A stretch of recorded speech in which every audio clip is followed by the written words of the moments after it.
Lovely. Okay, so hi everybody. I mean, I see that there are at least Nathan and Talia. I'm not sure about Kristen. We're in the last session. So I apologize if I repeat things that I said before, just in terms of introducing you to echoes and reflections. I do want to say, Nathan, that I took a look at the chat in our 5-minute break and saw that you had just done the anti-Semitism unit in echoes. So I'm very happy to hear that you're using it and learning from it. I saw that you left with more questions than you got answers, but I think that's the nature of the beast. You know what I'm saying? I mean, I think it does make you think, which is a good thing. So the session that we're going to do now is called "The Human Spirit in the Holocaust," and I'm going to start right in with my PowerPoint. And also, again, introduce you to echoes and reflections just a little bit. So again, forgive me if you've heard this before, if you were in the last session. Echoes is a partnership of 3 organizations, the ADL, USC Shoah Foundation, and Yad Vashem, which is where I'm from. Yad Vashem is the World Holocaust Remembrance Center in Jerusalem, Israel. And that's where I'm coming to you from today. Tonight, actually, it's late here, past my bedtime. And it's a great program because we have 11 comprehensive units. Each unit has 2, 3, and sometimes even 4 lesson plans, all laid out for you, all very, very granular. Do this, say this, ask this, and here are your resources, videos, testimonies, photographs, artifacts, poetry, literature, art, you name it, we've got it. So I'm going to use some of those resources tonight. While we're doing this, this is what the website looks like. And I'm sorry, I'm doing this quickly because I know some of you have heard it before, but I do want to do it just for those of you who haven't, like Brian, I think. This is some of the statistics for echoes. We've been running since 2005, but we keep improving the program every year. We just updated the last 5 lessons and units rather, and the year before we had updated the 5 units before that. So it's completely updated to be a lot more critical analysis, a lot more student inquiry based. And you can see that we've reached 100,000 educators already. But if you take a look at that bottom left statistic, 98% of the people who are introduced to echoes would recommend it to their colleagues, which says an awful lot. It is accessible and curated. It is easy to use with full lesson plans, and it's completely free. And we have free professional development, like the professional development that you're getting tonight. I'm not going to use Menti because we have even fewer people in this session than we did the session before, so we can just talk to each other. So how about this one? What words come to mind when we talk about the human spirit? Anybody want to unmute themselves and say something here? What words come to mind? You know, when you talk about the human spirit, what are you expecting to hear, you guys? Maybe I should actually stop sharing so that I can see you. What words come to mind? I mean, here you are, you signed up for this session. What are you expecting to hear about? What kind of stories are you expecting to hear here? Perseverance. Great. Perseverance. Wonderful. Absolutely. Anybody else?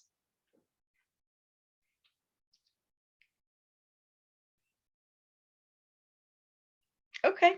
All right. Well, we'll go with Brian's perseverance and we'll see how far it gets us. Courage, Talia says. Perfect. Wonderful. Nathan says Nathan's having microphone issues. I'm sorry. You want to write it in the chat, Nathan? Go right ahead. We'll wait for you. It's okay. Perseverance and courage are 2 things that definitely embody the human spirit. And, you know, again, I said this in the last session, but what we're all about at Echoes is we're all about telling stories, because we believe that the Holocaust, when you teach the Holocaust, you're just telling human stories. And that's what we're going to do. Kristen says hope. That's wonderful, Kristen. That's wonderful. Terrific. Okay. All right. So hopefully you can see my screen. And I'm just gonna keep plowing along here.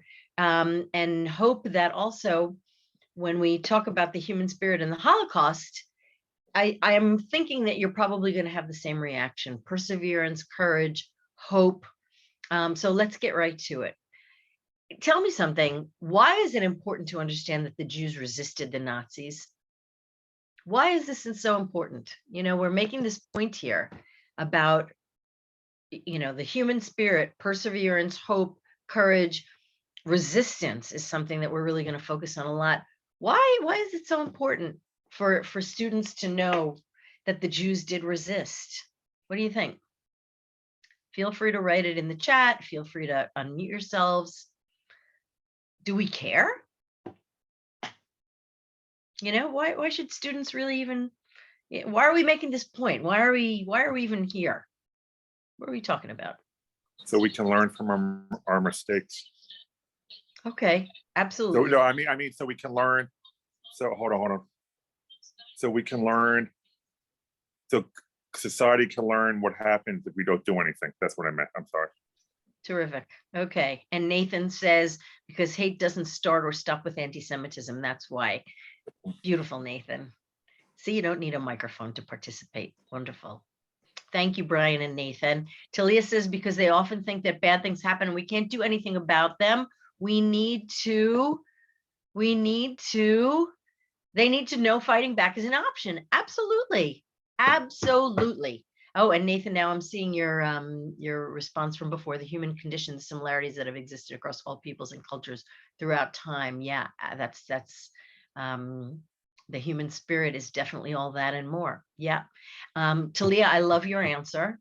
I think that the point that we need to make to students, and students are always asking, why didn't the Jews do anything? Why didn't the Jews, the Nazis put them in ghettos and they took them to death camps, and why didn't they do anything? And I think the primary reason that we need to show them the human spirit in the Holocaust is because they need to understand, again, Jews were not born to be victims. They were born as human beings, and they had agency to some extent.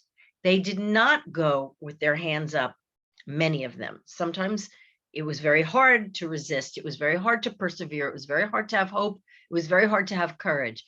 But to teaching your students that, yeah, don't give up. That's a message in and of itself.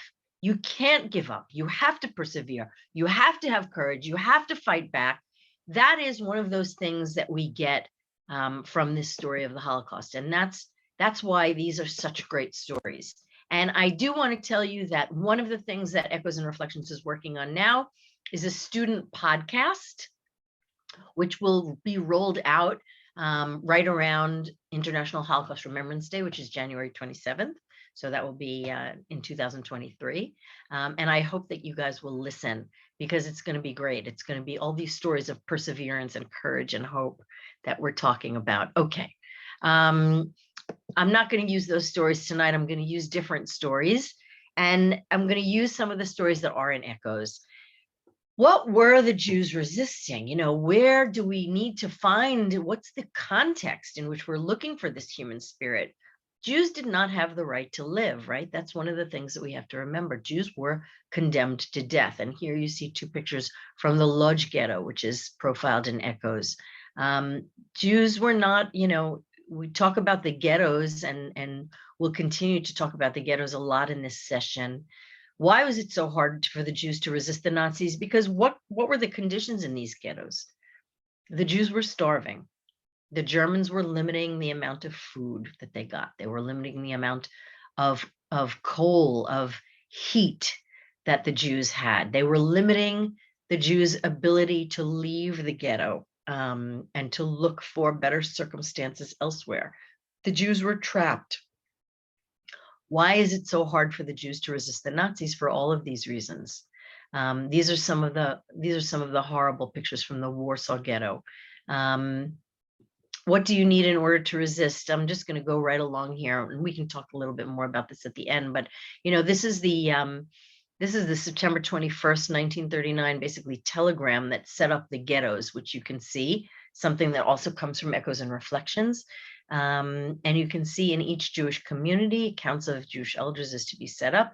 The first paragraph is about the concentration of Jews from the countryside into the larger cities, council of elders to be made personally responsible, and for general reason of security, the concentration of the Jews in the cities would probably necessitate orders altogether barring Jews from certain sections of the cities, or, for example, forbidding them to leave the ghetto, which is what happened.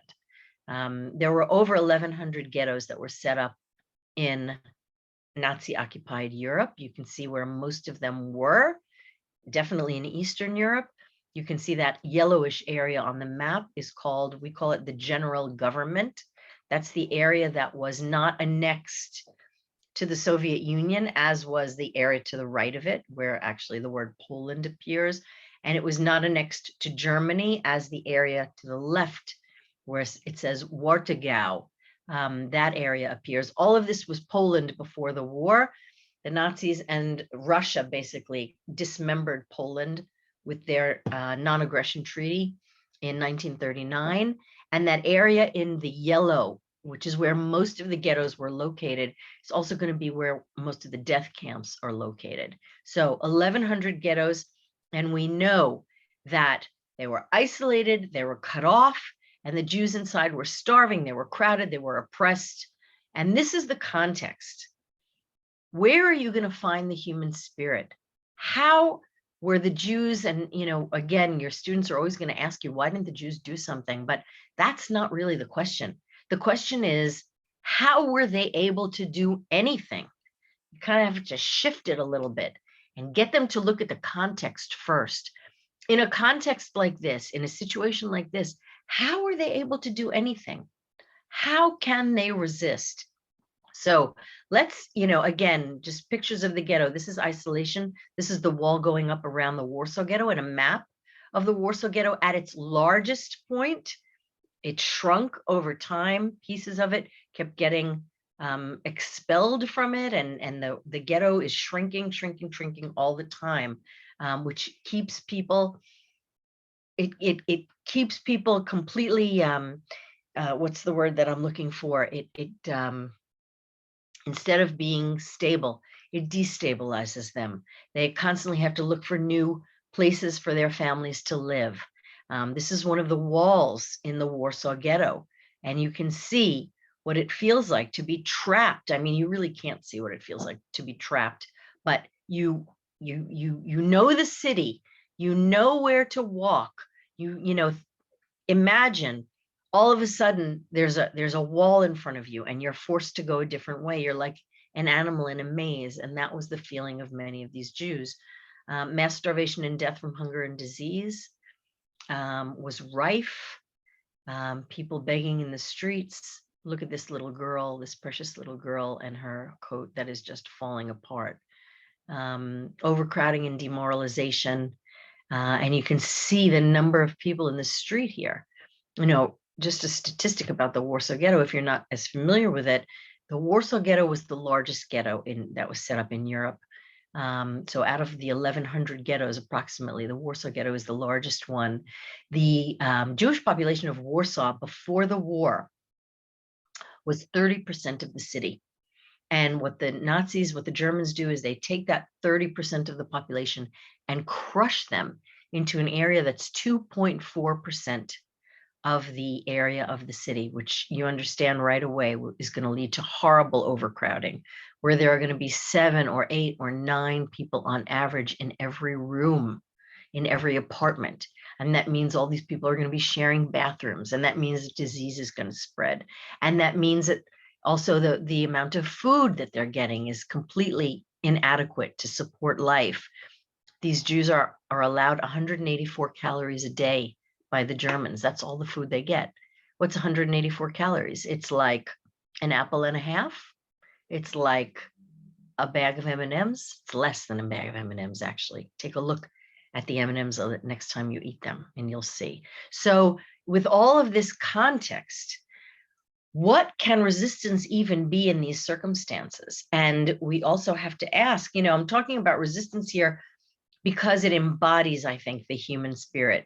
I think it embodies, when I say resistance, I think it embodies all of your answers: perseverance and courage and hope, because without those things, you can't resist, and you can't have the human spirit gets oppressed and gets depressed. So, I find myself talking about resistance, even though I think there's more to it than that. The stories that I'm going to share with you tonight are really stories about resistance, but I think there are also stories about resilience, which are amazing stories, especially after liberation. The people who came back after being in death camps and after seeing their families murdered, and they came back and they had enough perseverance, courage, and hope. You guys gave me 3 great words to come back and to make the huge step of falling in love and getting married and having children. That's huge. That's resilience. That's human spirit. That's amazing.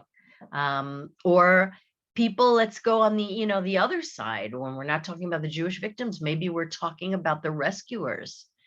Those were people who also had incredible human spirit, because in a situation where they were the minority, they were the ones who would help this group of hunted people. They were the ones who had the perseverance and the hope and the courage to do that. So I may be looking at resistance right now, but understand that there are other groups, other situations that we could really talk about. I chose to focus on resistance in this PowerPoint. And this is what resistance, the resistance unit looks like in Echoes and Reflections. So I'm going to jump out of here and jump into Echoes, the actual, sorry, I'm going to get out of there, the actual website. And here's the resistance unit for real. And one of the things that you'll see here, one of the great resources that we have for you right over here is called a video toolbox. The video toolboxes are short movies that were made actually by Yad Vashem. So I had a hand in making this one, and you'll see me in the movie, but that's not why I'm playing it for you. I'm playing it for you because I think it's really good. It turned out really nicely. And it uses a lot of the stories that we have in Echoes, a lot of the resources, and it's a very short version. So in 15 minutes or less, you're kind of getting a snapshot of the unit, which is terrific if you need reinforcement. And it's also terrific because you can show it in class. So this is the type of thing that you can use. So I'm going to play the first few minutes of the video toolbox for you. And you can also see, as long as we're in the lesson plan, in the unit, you can see this lesson plan is about what is resistance. And you can see all of the testimonies that we have for you here on the right-hand side. You can see all the steps that we have. What forms did resistance take during the Holocaust? Here's another lesson plan, case study resistance in the Warsaw Ghetto. So if you're interested in the Warsaw Ghetto. And here's a lesson plan that's independent research on resistance. So we've got a lot of stuff for you. I'm going to go back up to the video toolbox, and we're going to play the first few minutes. Here we go.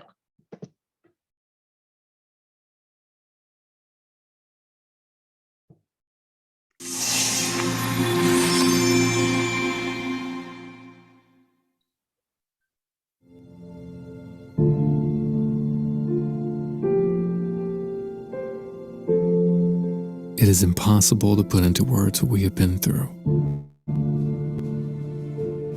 I feel that great things are happening, and what we dare do is of great, enormous importance. The dream of my life has come true. Self-defense in the ghetto will have been a reality. I have been a witness to the magnificent, heroic fighting of Jewish men in battle.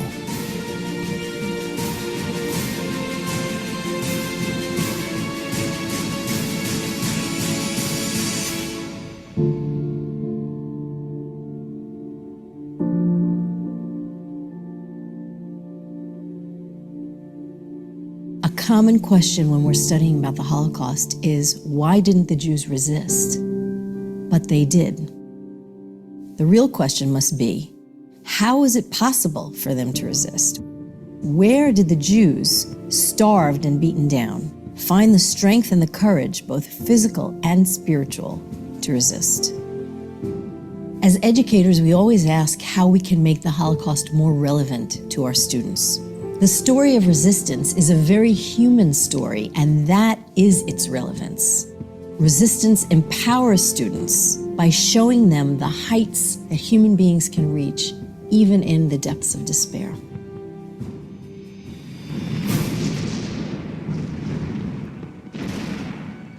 Nazi Germany invaded Poland on September 1st, 1939. The Germans immediately subjected 2 million Polish Jews to violence, humiliation, and arbitrary kidnappings for forced labor. The Nazis concentrated the Jews into larger cities. What followed was the establishment of ghettos. Jews were trapped inside and kept under guard. They were usually forced into areas that were much too small, causing catastrophic overcrowding. They were systematically starved. Disease was rife. Poverty was crushing. The unbearable living conditions were intended to dehumanize the Jews and break their spirit. Escalating chaos caused many to sink into hopelessness. In this daily battle to survive, we might expect that people would worry only about themselves. Yet, some were able to rise above their circumstances and assist others. They drew on pre-war social, religious, and communal traditions by establishing hospitals, soup kitchens, and orphanages. Against Nazi prohibitions, they created schools. My younger sister was very young, and I knew that she needed education, so I established a clandestine school. And the girls would come and I would conduct classes with them, and I would spill out of my head whatever I remembered having learned in my school. And the most incongruous subject matters. When the girls came and they were so solemn and they were so sorrowful, and they would say, please, please tell us a story. I would say, okay, today I'm going to take you to an altogether different world. And I took them away to a southern plantation in Georgia, and I was talking to them about Tara and about Melanie and about Scarlett and Brett Butler, and their eyes would open and they would dream about it. It took a great deal of strength to preserve their previous way of life and identity. But Jews in many ghettos even managed to organize cultural, religious, and educational activities. This sometimes raised moral dilemmas. Amidst so much death, was there room for culture? Was it frivolous, or was it a much-needed escape, if not physical, then spiritual? Not everyone in the ghettos was able to resist, but those who tried, even in some small way, maintained their humanity in the face of unprecedented inhumanity. Resistance does not have to be with a gun and a bullet. As a matter of fact, sometimes the easiest resistance is with a gun and a bullet. A resistance when a mother gave a piece of bread to the child so that he could survive, it is a resistance.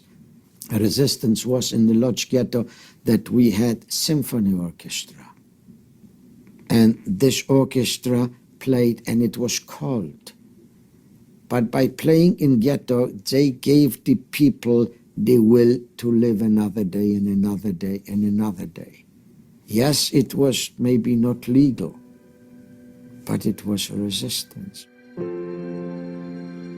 What is spiritual resistance? It's not just the struggle against, it's also the struggle for dignity, for humanity, and for moral values. Okay. So I'm going to cut this off here for a second and go back into the PowerPoint. I mean, you hear this whole discussion about resistance, and we're constantly talking about this struggle for humanity. And I think, you know, that's where the human spirit comes in. So you heard some of these examples, the human spirit where the mother gives bread to her child. It's more human spirit, that there was a symphony orchestra in the Lodz ghetto. You heard Roman Kent give you these examples. And these are examples of humanity, of human spirit, cultural and spiritual resistance, culture, traditions, and the human spirit, because through them you could undermine Nazi power and you could inspire hope, which is what you guys had offered me. So as I said, it's not only the struggle against, it's also the struggle for. This is a great quote. Let me get rid of this floating control so that I can read it to you. And it was written by Mark Dvorzhetsky in the Vilna ghetto. And it's just beautiful. Let us, even in the ghetto, spite the enemy and go on living and building. Death may come tomorrow, but today we will live and keep up our schools, our orchestra, and our health institutions. And that is really human spirit. That is really the spirit to resist, the spirit to do what you do, to, to be who you are. The fact that there were libraries in the ghettos, and you can see on the left is in Theresen, the Theresienstadt ghetto, and on the right is a celebration of the 100,000th book that was lent in the Vilna ghetto, which is really pretty incredible. Think about that for a second. People were reading in the ghetto. People were doing it as an escape, but they were also doing it, to maintain their hope, to maintain their courage. If you're trying to learn something, you must believe that there's a future, and that is evidence of the human spirit. This is, if any of you uses, the name of the book, Pages, not Scattered Pages, Salvaged Pages, sorry, I have it right up here on my shelf, which I know is a book that's used by a lot of teachers. This is a great quote from Yitzhak Rudashevsky. Today, there was a celebration in the ghetto, the loan of the 100,000th book from the ghetto library. We went from school. There was an artistic program. Hundreds of people are reading in the ghetto. Reading books in the ghetto is the biggest treat that there is. Books link us to freedom. Books connect us to the world, which is really an incredible evidence of the human spirit. Really unbelievable. There was theater in the ghettos, and this is a picture from the Warsaw ghetto on the right, the big picture, and the little picture is Brundibar, again in the Theresienstadt ghetto. Pretty unbelievable that people could still go to the theater. This is something that we have in Echoes. It's a poem, and it's evidence, complete evidence of the human spirit. It was written by the little boy in the picture on the right, whose name was Avraham Koplovich. I'll just tell you his story first. Don't read. I'll read it to you. He was a little boy. He wrote this poem when he was 14 or 15. He had a notebook full of poems. We have the notebook in our museum at Yad Vashem in Jerusalem. And he had written this poem, this notebook full of poems. And what happened was the Lodz ghetto was actually one of the longest lasting ghetto in Poland. But in the summer of 1944, the Germans came to liquidate the ghetto, and they basically sent everyone who was still there, mostly to Auschwitz.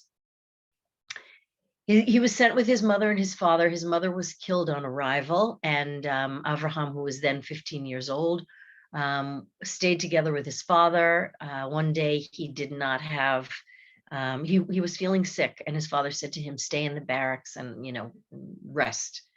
But of course, you're not allowed to do that at Auschwitz, because if you can't work for the Germans, there's absolutely no reason to keep you alive. And so that day, when the barrack was searched, apparently Avraham was taken, and his father never saw him again. His father lives, comes back to his apartment in Lodz after the war, and finds this notebook of poetry written by his son. But it's too painful for him to look at. So what he does is he takes it and he puts it in the attic of his house. The father remarries. He has a new wife, and they have a new son. And years pass.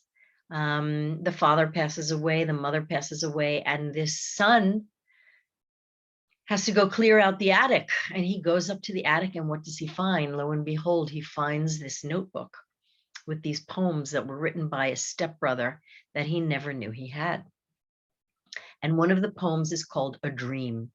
And this is the poem that we give you in Echoes. And it goes like this: when I grow up and reach the age of 20, I'll set out to see the enchanting world. I'll take a seat in a bird with a motor. I'll rise and soar high into space. I'll fly, sail, hover over the lonely, faraway world. I'll soar over rivers and oceans. Skyward shall I ascend and blossom. A cloud, my sister, the wind, my brother. And we have that for you in the Ghettos unit of Echoes and Reflections. So that's the human spirit, if I've ever heard one, right? This is a little boy, 15-year-old boy, who was imprisoned in the ghetto, but his spirit could not be imprisoned. And he was still dreaming of a seat in a bird with a motor, of flying in an airplane. He had never flown in an airplane. He didn't know what it would be like, but that was what he was dreaming about. So a very touching story. And as I said, students are always going to ask, why didn't the Jews do something? But there are all these different forms of resistance. Aside from armed resistance, there's also art, poetry, as we discussed. And it's even more surprising that there was resistance in the camps. And I want to tell you a story about a woman named Itka Zygmuntovich, who you see on the left-hand side of your screen. And on the right, you can see these dehumanized prisoners at Auschwitz. Itka was, she was about 18 years old when she was sent to Auschwitz, 16 or 18 years old when she was sent to Auschwitz. And just from the picture on the bottom, you can see what happens to people who are chosen to work at Auschwitz, because that was the question. It was a selection when you got there. If you were not healthy, if you were too old, if you were too young, if you had children, you're going to be sent directly to the side of death, because the Nazis don't want you, don't need you if you can't work for them. If you are young and healthy, like Itka was, you are sent to the side of life. And it's really just a temporary life, because most of the Jewish prisoners at Auschwitz-Birkenau only survived for about 3 months. That was a lot. So the life expectancy is actually less than that. Itka was sent to the side of working for the Nazis. She lost her whole family at Auschwitz. You can see what the prisoners looked like. Everything is taken from them, including the hair on their heads, everything that they come with, their identities, because Auschwitz is the camp where people are actually tattooed on their arms. So they don't have names, they don't have possessions, they don't have identities. And so the question is, how in a place like that can you maintain your human spirit? Where in a place where you're not fed enough every day, where you are forced to work for the Germans, where you have nothing, how do you maintain your spirit in a situation like this? So I want to show you a piece of Itka's testimony, and to do that, I'm going to hop out again of the PowerPoint and go back into Echoes and Reflections. So let me get rid of this again. I'm going back to Echoes, but I'm going into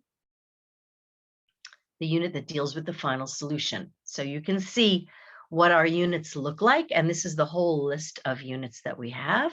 I'm going to go into the final solution right here.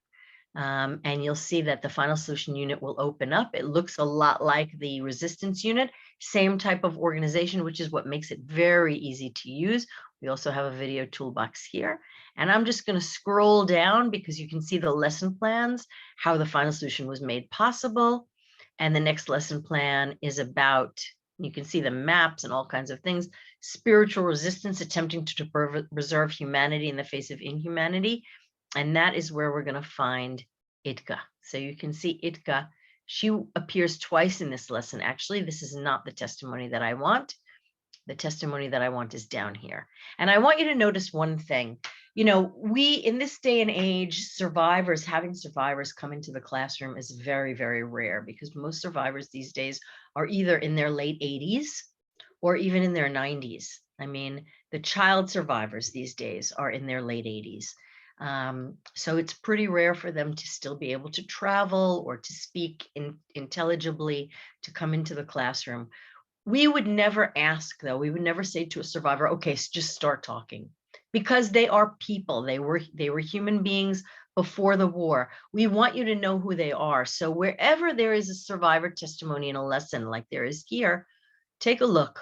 We always give you a biography. I'm just going to hit the biography for a second, so you can see all of the information that we give you about Itka, so that you can introduce her as a real person. You can see she was born in 1926 in Chechenov, Poland. She had a brother and a sister. Her family she and her family were deported to the ghetto and then to Auschwitz. She was separated from her family, et cetera, et cetera, et cetera. And so when you introduce Itka's testimony, you can introduce her as the human being that she was. So I want to, another great example of the human spirit, I want to play this testimony for you by Itka, and I think you will agree with me that it is just beautiful. So hang on, and remember that picture of all of the prisoners at Auschwitz, what they looked like, the fact that they had nothing, and then you will understand how amazing it was that Itka continued to have courage and hope, and she continued to persevere. Physically, I was totally enslaved. I had no control of life. Spiritually, I could think and feel what I wanted.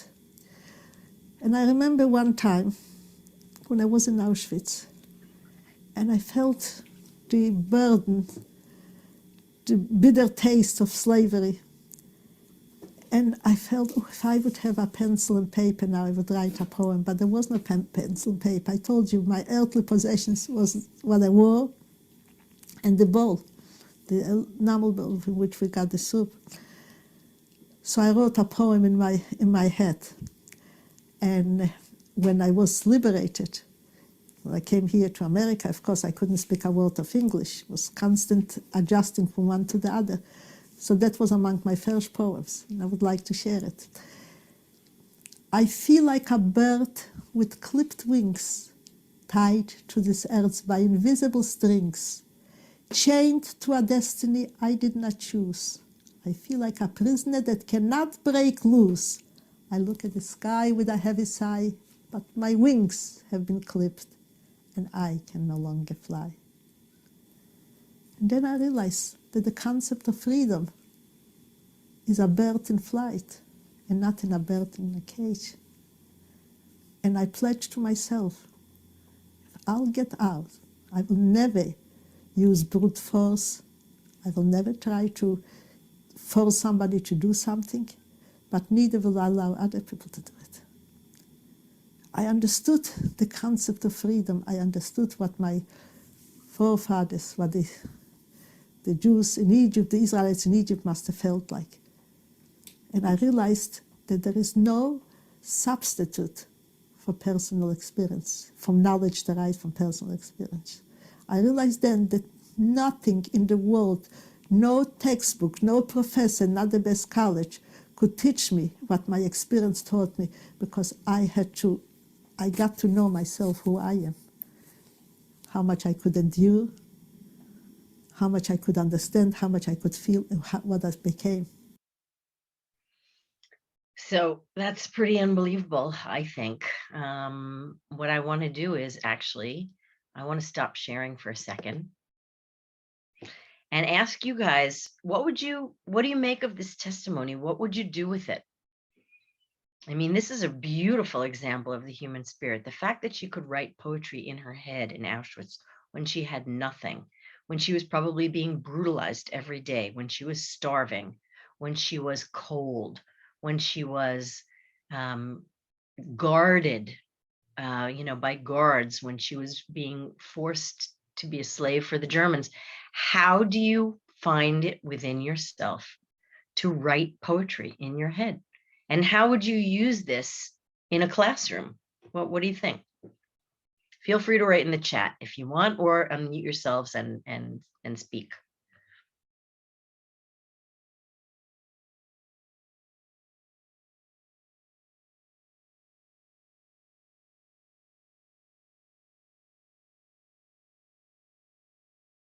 You guys got shy on me? I hope not. You gave me such great answers before.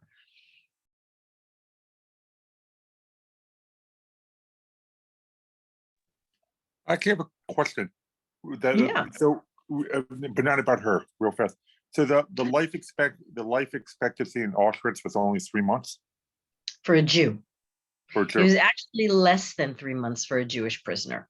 And there are good reasons why, Brian. The other prisoners were allowed to receive food packages from the Red Cross, and Jewish prisoners were not.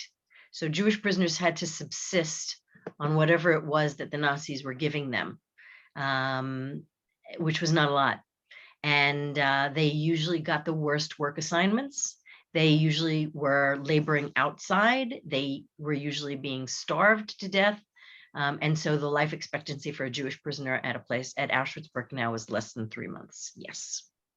So the ones that mostly survived, and when they got liberated in 45, were the ones who were like there 3 months. What, like, is there a record of like who was able to make it there the longest? I know that sounds like a weird question.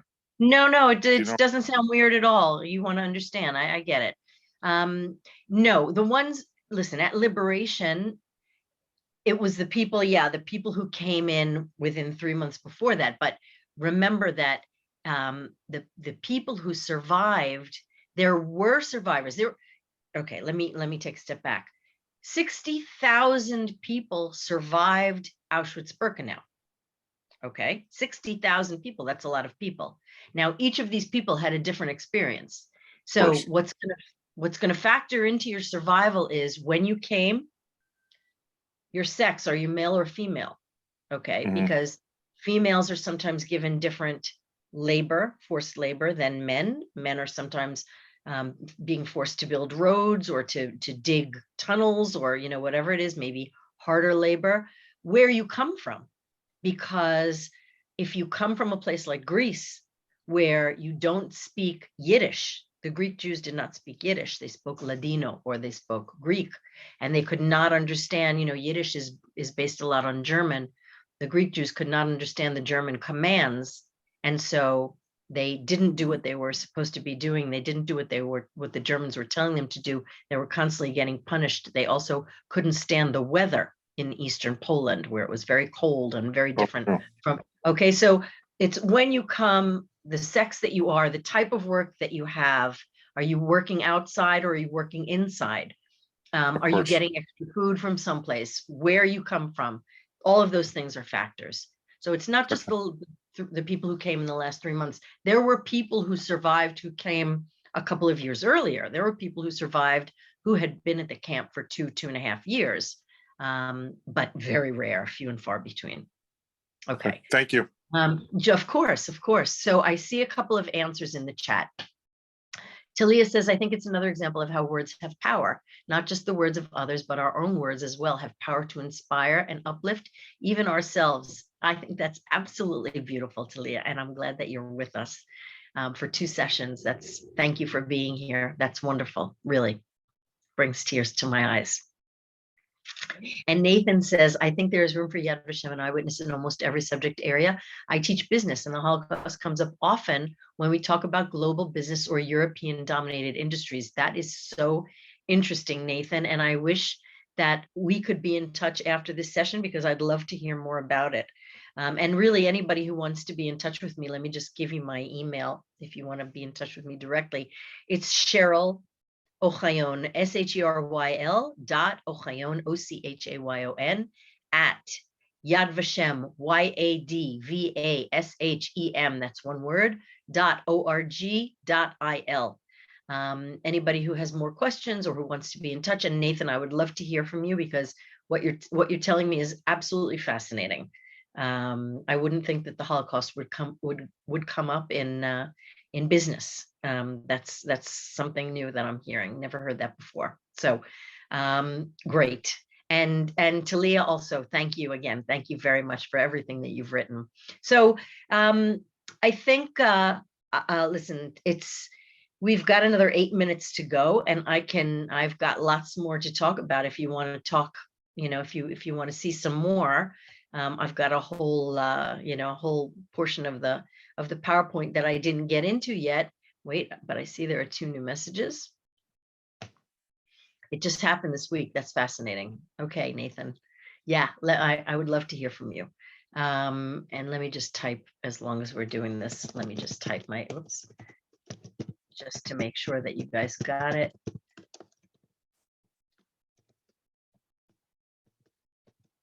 Okay, that's my email. Okay, so let me just say a little bit more. We have a couple of minutes, unless you guys want to ask me more questions. But I will assume that, either that or you can, well, just give you a pass and you can leave early. Sarah, you have any advice here? What should we do? Why don't you share a little bit more, since we have a few minutes, and then we can have a couple minutes for any last minute questions. Why don't we do that? Okay, sounds reasonable. So I'll go back to the share, I'll go back to the PowerPoint. And I have, there's a whole chapter if you want to talk more about armed resistance. That's also evidence of a human spirit, but that's something that's even more difficult. And you'd be surprised in how many ghettos and also camps there was actually armed resistance. We usually don't really focus on it. We don't think about it. We know about the Warsaw Ghetto Uprising, which is going to have its 80th anniversary next year in 2023. April 19th, 2023 will be 80 years. But we don't really focus on anything else. And I do want to tell you that there were attempts at armed resistance in more than 100 ghettos. And remember the horrible conditions that the Jews were in. So more than 100 ghettos. And also there were 6 death camps. In 3 of those camps, there was actually armed resistance. In Treblinka, in Sobibor, and even in Auschwitz-Birkenau. So, so just, again, I'm not going to play more of the video toolbox for you, but I do want to ask you a question. Why would the Jews even fight back if they knew they couldn't defeat the Germans? That's something to think about, right? The next time your students ask you, why didn't the Jews do something? First, they have to figure out, why would the Jews do anything? Because you're fighting a foe that is, remember that at the time of these ghettos, 1942, 1943, the German army is still the strongest, mightiest, most powerful army in the world. Stalingrad happens right on the cusp of 42, 43. So the German army is still pretty much undefeated. And how can a tiny group of really, we're talking about teenagers and people in their 20s with very, very few weapons. They had almost nothing. Why would they even try to fight back against the Germans? That's a big, big question. But I want to, and that was one of the questions that I was going to ask you in the Menti. Here's a clue. And this comes from the Krakow Ghetto Uprising, which is also pretty incredible. We are 80 years from it actually this December, so in a month or so. And this is Aaron Dolek-Libeskind, who was the head of one of the youth groups in the Krakow Ghetto, who says, "From our road, there is no turning back. We are fighting for 3 lines in history, if only to show that Jewish youth did not go like sheep to the slaughter." In other words, they never believed that they could win. They weren't fighting so that they could beat the Germans. They were fighting for that mention in history, for 3 lines in history. They were fighting to show us that they fought, which is, think about that for a second. That's pretty unbelievable for teenagers and people in their 20s. Look how young they are, right? Look at their faces. To have that idea in the midst, again, of all this starvation and this deprivation, and the fact that they have no weapons. The Krakow Ghetto started off with nothing. To want to fight just so that history would judge them differently is pretty incredible to me. And I'll just read you one last quote, and then we're pretty much finished. This is a quote by Ante Zuckerman, who was the right hand of Mordechai Anilevich, who was actually circled in one of the previous pictures. He was the head of the uprising, one of the groups that uprose in the Warsaw Ghetto. And this is a few years later, 20 or 25 years later. And he says, "I don't think there's any real need to analyze the uprising in military terms. This isn't a subject for study in a military school, not the weapons, not the operations, not the tactics. If there's a school to study the human spirit, there it should be a major subject." And I'm going to leave you with that. If there's a school to study the human spirit, there it should be a major subject. So when we talk about the human spirit, this whole issue of fighting back and armed resistance, You know, why did they do that? That's the human spirit. Nathan, I see, says in the chat, I think one of the more shocking things I learned about recently were the Jews that spent the war hiding in the forest and wilderness, a form of resistance I was completely unaware of.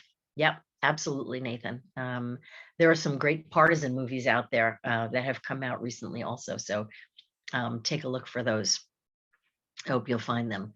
Okay, I'm pretty much done. And I see that our time is almost done too. So I'm going to thank you guys again, unless anybody has a question for me. That's how your grandparents survived. That's fascinating, Brian. Wow. See, there you go. There you go. You never know. Amazing. Thank you very much. You're very welcome. My pleasure. Very good. Good. Glad to hear it. Thank you, Cheryl. That's fantastic. Sorry, go ahead, Brian. I got a question for the moderator. Yes. So if you sign up for I signed up for college credit because I want to try to get CEUs. When they mentioned something that at the end of this is an assignment you have to do, or did I read that wrong? Bye, Cheryl. If you need to go, we'll see you later. Thank you so much. Okay. Thank you all. Thank you all. Thanks for being here. Thank you, Kristen. Brian, I can find out more about that. I don't know about that portion. I just know that you need to fill out the attendance tracker and the surveys. And that's a great question. So I would email Janie Maloney and ask her. Do you have her email? No, hold on. I can get that for you. Or maybe I misunderstood maybe I misunderstood what the lady said in the keynote. Yeah, that part, I don't know. And that's an important question. So let me put that here in our chat. And then, yeah, I would talk to her. So then everything's clear. You don't have to worry. Yeah. Okay, let me find the chat again. Yeah. Maloney. I'm just writing it. Okay, yeah, no, you have time. Do not see readily when we talk about equity.